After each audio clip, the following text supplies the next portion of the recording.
नमस्कार दोस्तों, स्वागत है आपका आपके अपने चैनल लीगल भूत में। और मैं हूं आपका दोस्त लीगल भूत।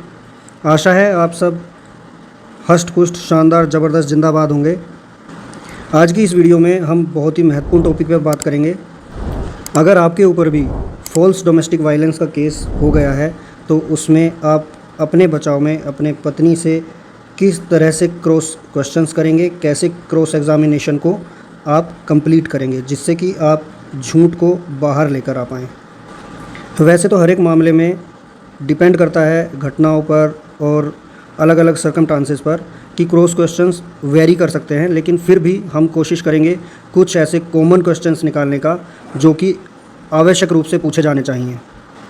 वैसे तो डोमेस्टिक वायलेंस एक्ट 12 की धारा 5 में ये बात कही गई है कि इस तरह की अगर कोई एप्लीकेशन मजिस्ट्रेट के पास आती है तो उसका निस्तारण 60 दिन के अंदर ही कर देना चाहिए। लेकिन फिर भी जो ऑन ग्राउंड रियलिटी है वो तो आप सब जानते ही हैं कि किसी के मुकदमे 10 साल भी चल रहे हैं, 7 साल भी चल रहे हैं और ये एक अंतहीन प्रोसेस है जो चलता ही रहता है। इसके संबंध में कर्नाटका हाई कोर्ट का भी एक जजमेंट जून 2022 में आया था, जिसमें कि कर्नाटका हाई कोर्ट ने भी ये कहा था कि डोमेस्टिक वायलेंस एक्ट के अंतर्गत अगर कोई एप्लीकेशन आती है तो उसका निस्तारण 60 दिन में ही कर देना चाहिए from the date of first hearing.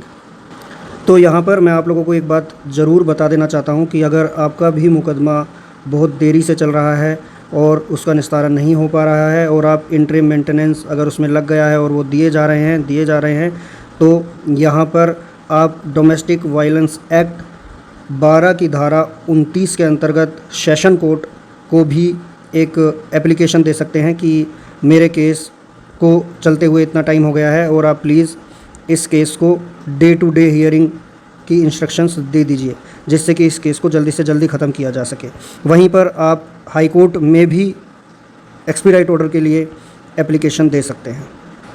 वहीं पर आप अपने मजिस्ट्रेट के समक्ष ये कर्नाटका हाई कोर्ट का ऑर्डर का साइटेशन देकर भी आप अपने केस को तेज़ी से निस्तारण की तरफ ले जाने का अनुरोध कर सकते हैं।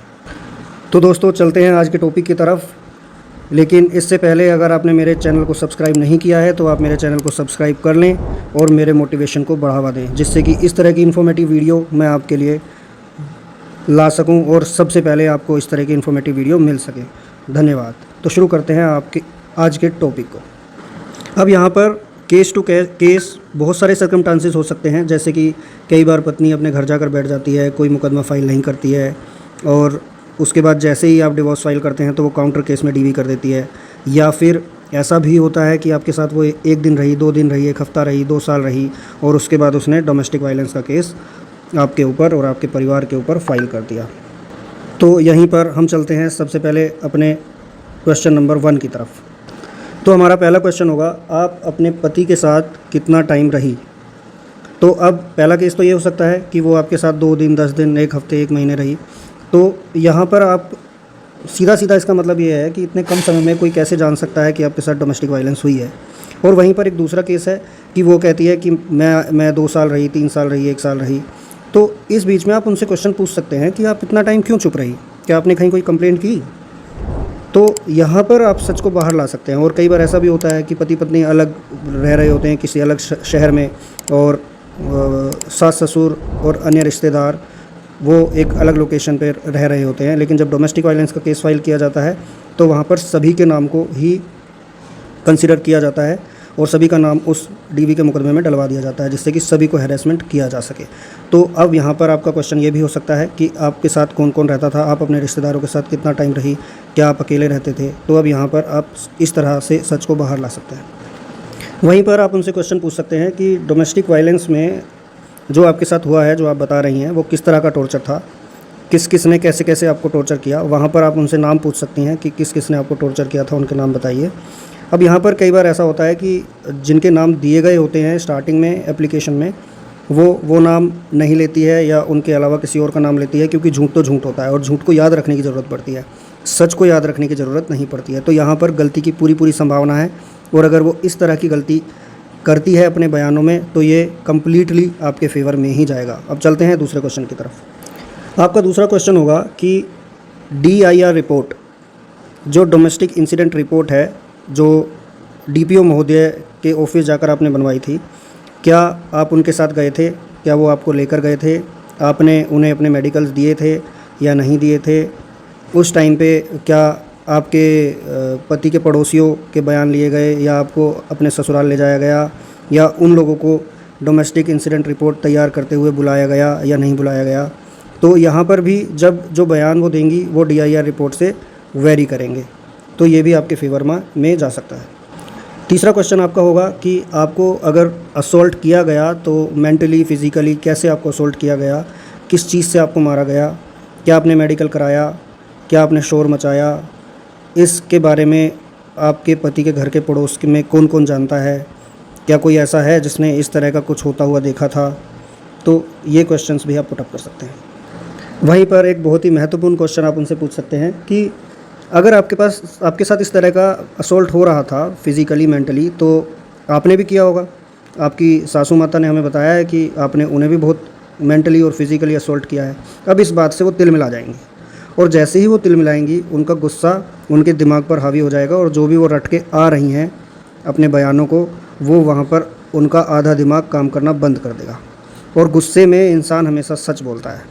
तो आप कोशिश करिए कि इस तरह के क्वेश्चंस आप उनसे पूछिए जिससे कि सच बाहर आ सके।